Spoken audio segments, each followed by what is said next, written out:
Hello and welcome to the 5th in our series of Love Your Leftover projects for International Beading Week. Now today I'm going to do a little bit of square stitch to make these long rows that surround and encase lots of spare beads. Now I really like this sort of stripe. Can't go wrong with stripes, but if you add in extra beads as well, it just looks wonderful. Now this is a technique I call strata, and I've made necklaces like it and bracelets in the past, and it's just a little bit of spare odds and ends and perhaps 5 colours of seed beads. I'm going to be using a mixture of 10s and 8s, but you might want to use 11s and 8s. I hope you'll give it a go. It's a really nice technique. It's fun to do and it stretches your creative mind just a little bit. To make a strata style bracelet or a strata style necklace, you're going to need an assortment of beads, and really the more variety you've got the better, within a certain size range. Now I've gone from a size 6 seed bead here through 4 and 6mm rounds. I've got some discs that are about 7mm across. I've got some ovals, some metals. I'm going up to probably, this is the largest size you can use in a bracelet, and that's a 14mm disc. I've got a larger oval, I've got a 12mm disc, all sorts of bits and pieces. As long as they tone together, anything out of your bits and bobs box will do. I've got some seed beads as well. I've got a smaller size. Now I'm using 10s, or you could use 11s, or you could use a combination of the two. I'm going to use 3, perhaps 4 colours. So I've got 3 colours of size 10s here, and I've got a size 11 here that I might introduce in a nice olive, because I've got quite a bit of olive in here. And I've got 2 size 8s. Now these are going to go down either edge of the strip that I make. Now I've found that the 8s are good for smoothing out any rough edges, so to speak, so they give you a nice, neat, smooth edge to your work. I've chosen 2 different ones. You might want to use 2 the same. It's completely up to you. I've got some size D beading thread to go with it, and a choice of clasps. I'm going to use a sliding clasp for this design. I'm not sure whether I'm going to need one with 2 holes or with 3 holes. It's not actually the holes that matter, it's the overall width. I think I'm going to need that width, but I might need that width. So I've got 2 on hand just in case. Right, I'll clear the decks a bit and show you how to get started.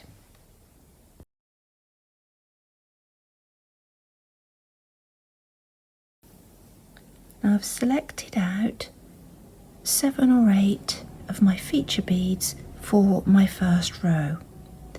Now I'm going to work this row in grey size 10 seed beads, and I'm going to put a straight row through all of these beads, but as we come to each feature bead, the seeds are going to bend around the edge of the feature bead. So it's a bit like drawing a road map. These are the obstacles in the road or along the route, and you have to go around the top or around the bottom or around the top, bottom, bottom, top. We'll see how it goes as we go along, but the important thing is that we go around the seed bead, leaving a strap of seeds around the edge of each of our features.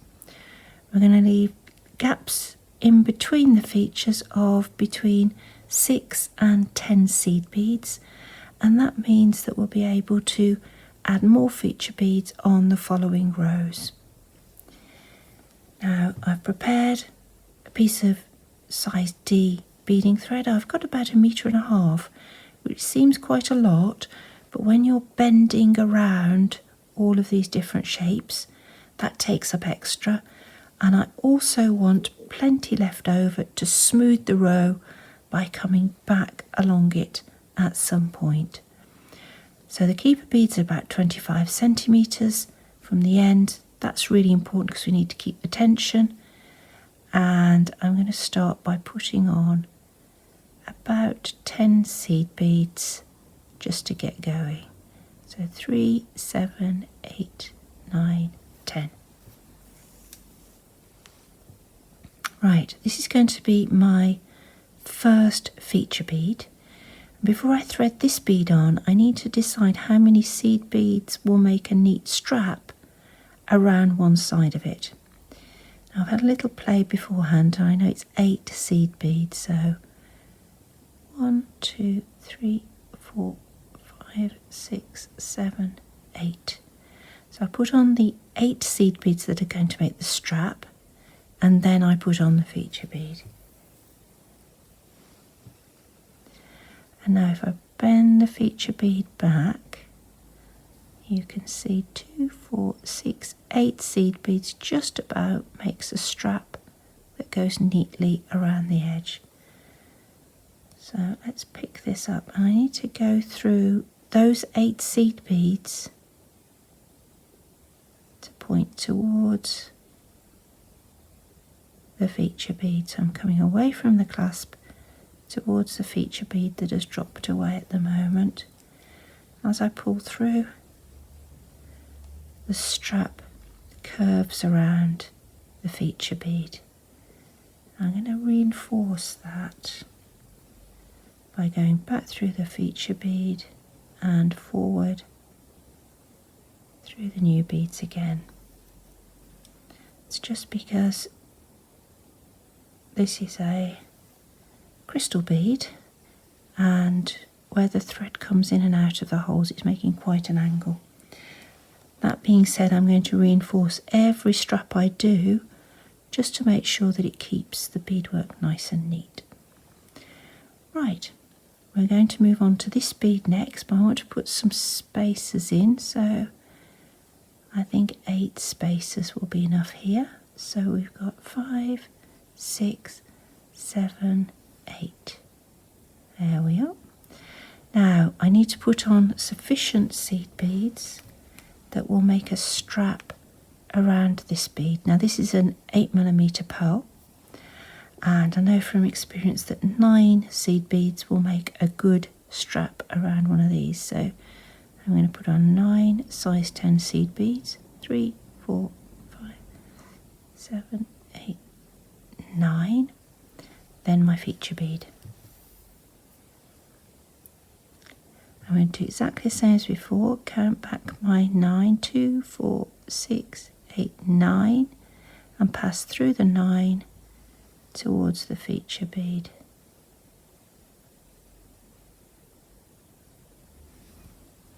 Now, this is a lot easier when you're holding it in your hands and not trying to demonstrate it by holding it flat against a surface, but let's get that out of the way. There we go. Pull it up nice and neat, and you can see now we've got a strap of 9 seed beads around our feature bead. So I'm going to reinforce as I did before. So back through the feature and forward through the strap beads.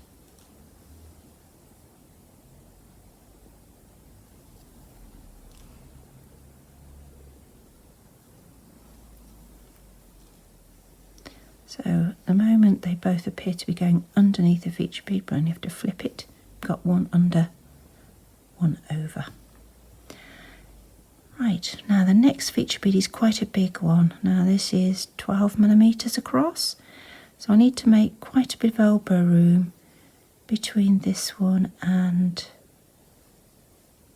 the previous seed bead. So I'm putting previous feature beads, I'm putting in 10 beads this time. 6, 8, 10. There we go. Now this feature bead has quite a big hole, and I have a feeling that a size 10, yeah, will drop straight inside it. So I'm going to have to use a size 8 seed bead either end of it as well. So that adds to the bead count. Now I've got 2 greenish tone seed beads there that will work either side in a size 8. But I need to take that into account when I work out the seed beads that'll go around it. Now I'm thinking probably 12 seed beads. So 1, 2, 3, 4, 5, 6, 7, 8, 9, 10, 11, 12. Let's put them on the thread. Let's have a look. Nowhere near. I'm going to need some more. Find my needle. I'm going to need at least another 4.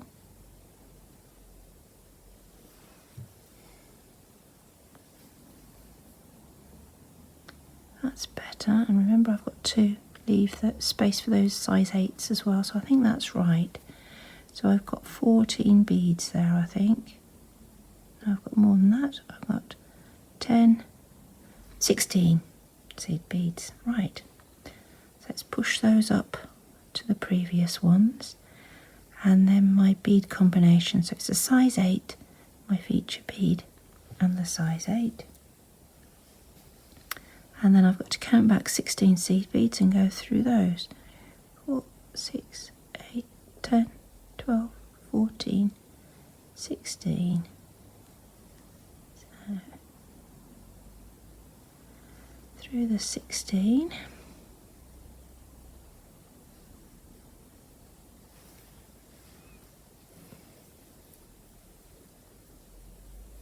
a few at a time. There we go. Let's have a look at how that fits. That's not too bad. That's okay, so I'm going to reinforce that the same as I did before. So it's back through my feature bead combination as it is here, with the size 8 seed beads either end, and then through the new seed beads I've just put on for the strap. All the way around.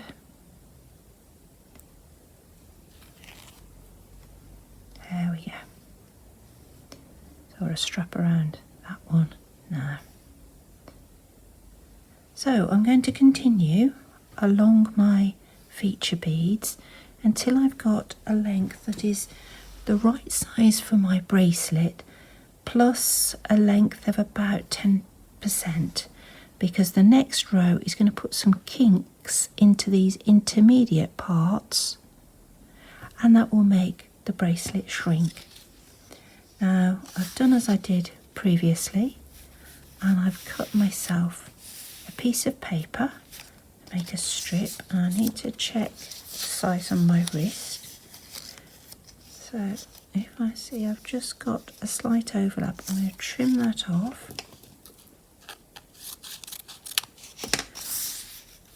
And the excess length will be added by the clasp. Now I don't need too much excess length. I want this bracelet to be relatively tight. So at the moment that's going to be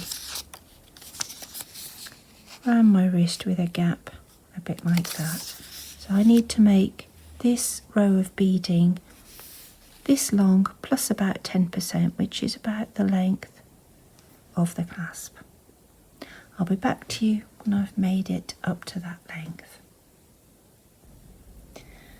I've completed a single row with my 8 beads spaced out along the length. As you can see, it's about 10%, 5 to 10% longer than my piece of paper that fitted my wrist. Now I've put a keeper bead on the end, and I've made it come up really tight to the end of the row. Now, because I've got a keeper bead on, if I need to, I can add some more length after I've done the second row, which I'm going to use this mustard colour for. I'm not quite sure how much it's going to shrink, so that gives me a little bit of leeway to add some more if I want to. Now, if I show you, I've got the row going all the way along the top here, and then it flips to the bottom, and you can see it flips to the bottom there as well. And if I just push these into little curves where it undulates, you can see I'm starting to make pockets for beads on the next few rows. And I've put a few along the top that I think might work. So I'm wondering about putting a disc in there, a round in there, a facet in there, and I've got a definite gap there. So perhaps that one in there. And you can see how it's starting to make an allowance for some extra beads. And I've got a big gap there. Perhaps that. I don't want another pearl there, I don't think, so I've got a pearl here. So perhaps a crystal or this is the beauty of this. You can play around for hours and not actually achieve anything, or you can be brave and make a decision. I think I'm probably going to go for a crystal oval in there. But you can see, having put those kinks into the row, I've shrunk a bit when compared to my paper. So I think I will have to add another bit of length on the end. But I'll wait and see until I've done this second row, because if I'm going to put too much length on, I'm going to want to add an extra feature bead as well to the first row. Right, so let's move these out of the way for the moment, because otherwise they'll just ping. And let's start the second row.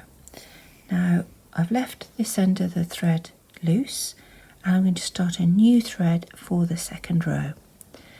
I'm going to be working in square stitch.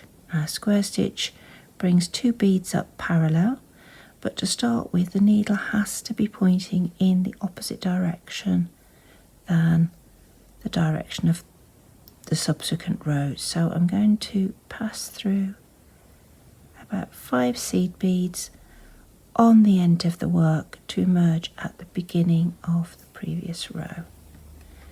Now, I'm not putting a keeper bead on this because it just confuses issues, so I'm just going to hold on to the thread while I make my first stitch. And my first stitch is one size 10. Pick a nice chunky one for this first stitch, and I'm going to go towards the end on the first bead of the previous row, and then back through the new bead, and that brings the two beads parallel, and the thread is now pointing in the right direction along the work. So it's back through the next bead along and forwards through the new bead. You see I've now got two beads parallel to the previous beads on the previous row. So again, pop on a bead, back through one, forward through the new one. You can see I'm starting to make progress towards my first feature bead. I just need to do a few stitches.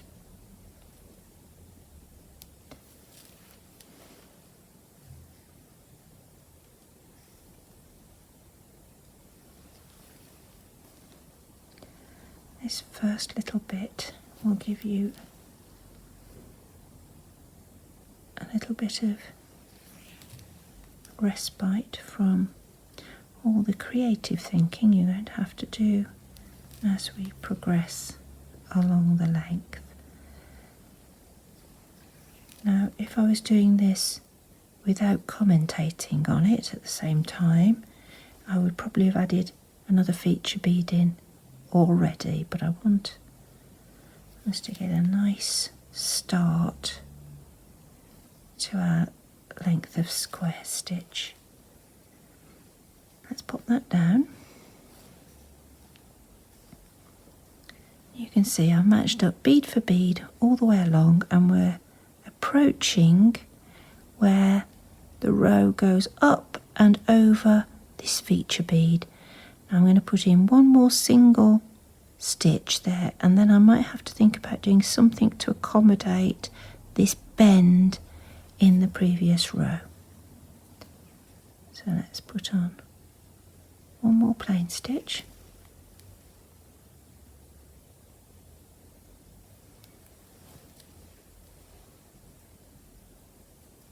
Pull that up nice and tight, and let's look at this bend in the row.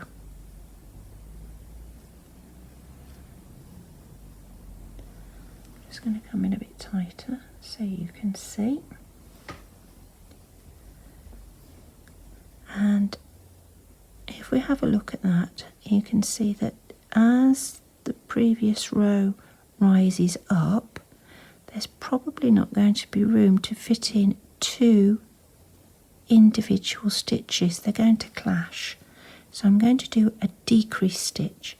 So I'm putting on one seed bead only, and I'm going to go backwards through 2 beads on the previous row.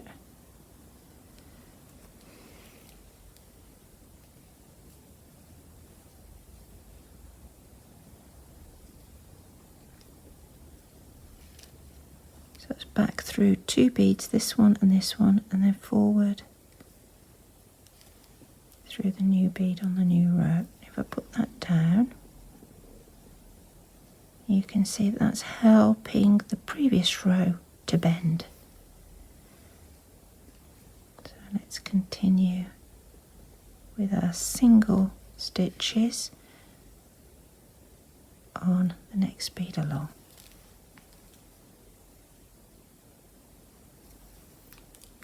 I'll do one more. Now seed beads do vary in diameter as well, only a bit, but there is a bit of variance.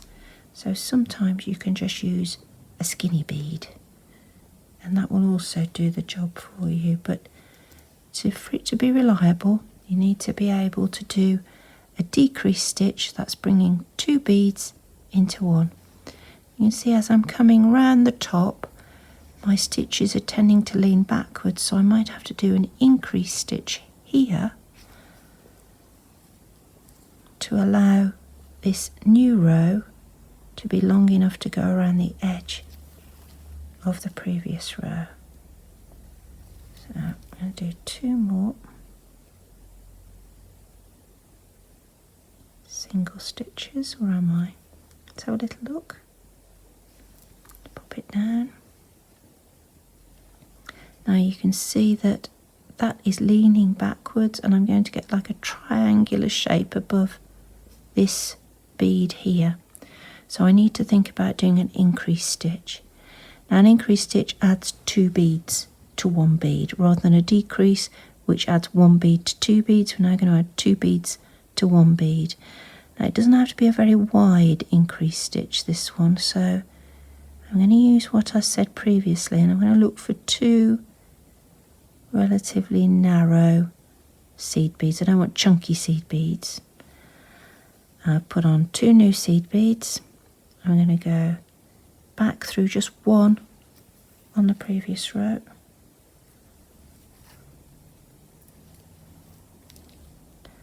And forward through the new 2 beads.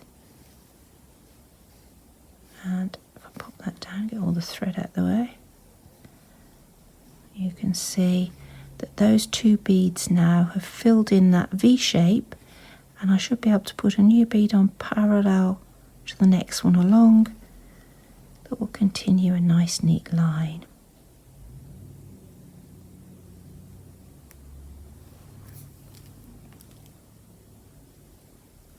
on 2 singles and then show you.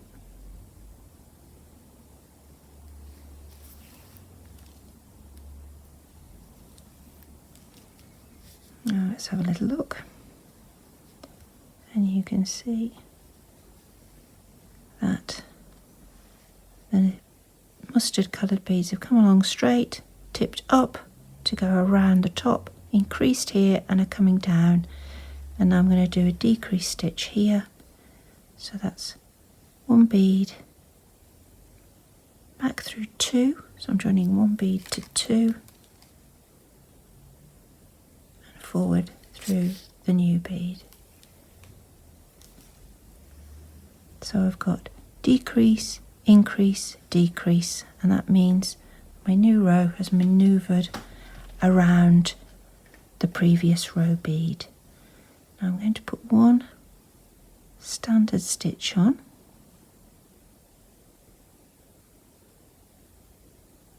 which joins onto this next bead,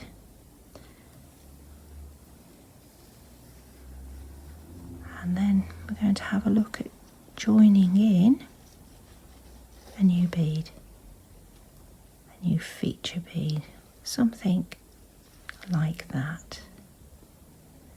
That fits in quite neatly, doesn't it?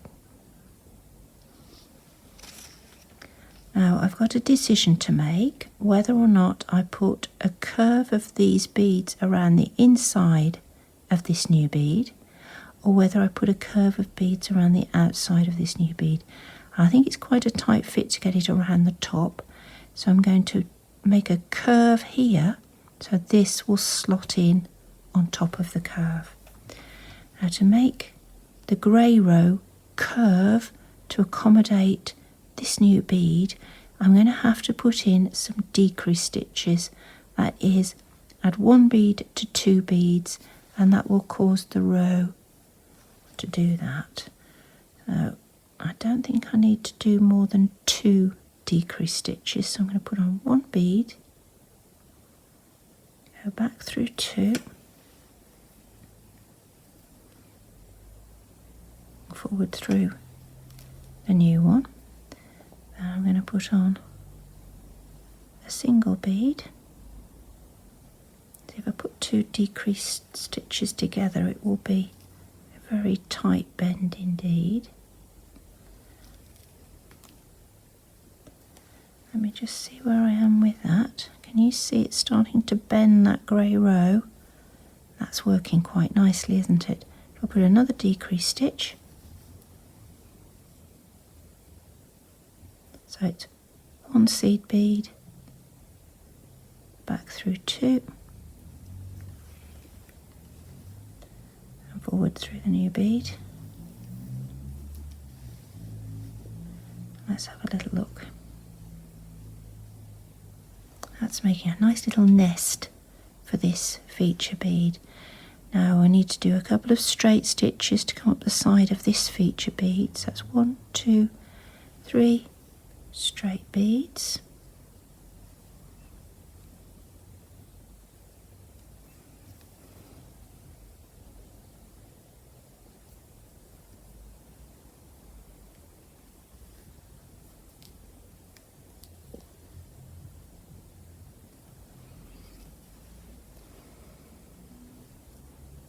One,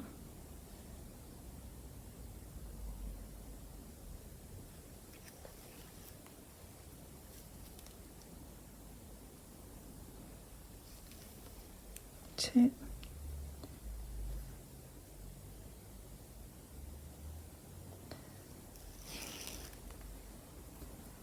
and 3.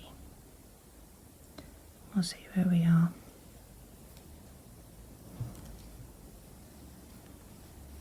Let's have a little look. That fits very nicely into the little gap.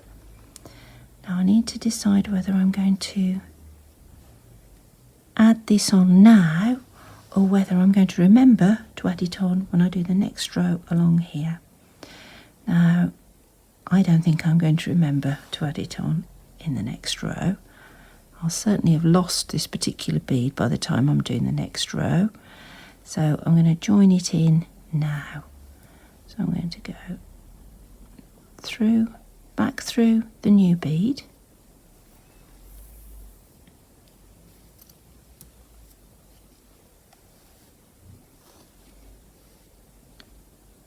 Let's have a little look. That fits nicely there. So which bead do I need to pass through to maintain that nice frame? I think it's this one here. There's 1, 2, 3, 4, 5, 6, 7, 8, 9 beads I need to pass through. So 2, 4, 6, 8, 9. I'm passing forwards through these new beads.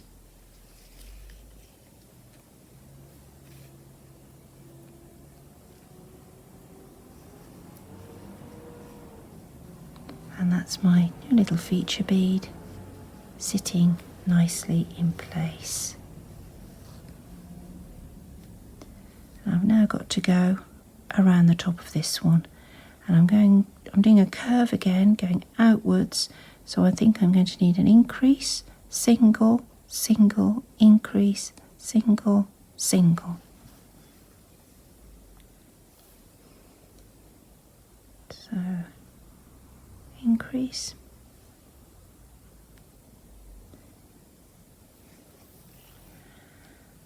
it's just a matter of looking at the curve and thinking, how many beads do I need to make a neat fit around the outside or the inside of this curve? Once you've done it a few times, it's easier to judge. And because we've got that slight variance in the diameter of the seed beads, and it doesn't matter who makes the seed beads, all seed beads vary a bit, you'll find that you'll be able to make a nice fit with judicious choice of bead and stitch. Now I'm making an increased stitch here, so it's 2 on, back through 1, forward through the new 2, and let's pop that down and see how it's progressing.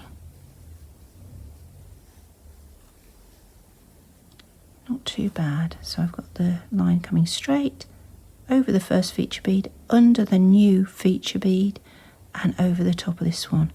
Now you can see I'm going to need an increase here because that is a V-shaped space above this single bead here. So let's go for 2 seed beads. Oops. The whole thing's a lot firmer once you've got 2 rows on, so you don't get it thread caught up so much.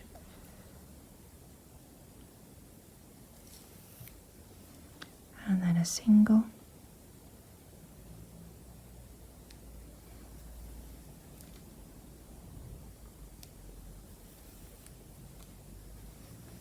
Let's see where we are. And now I'm going to need a decrease stitch to come around this tight corner because I'm going on the inside of the corner. So I need to put on 1 bead and go through 2.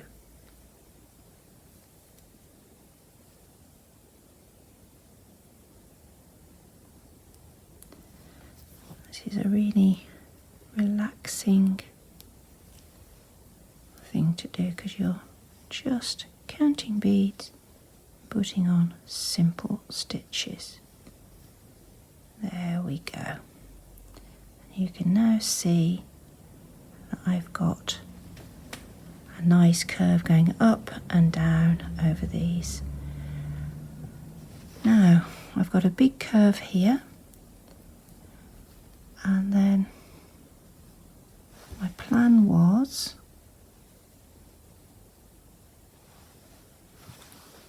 to put a bead in here, 1 in here, and then I'm going to swap to make the string of grey go underneath the feature beads rather than above them, and that will give me the opportunity to move the mustard down as well.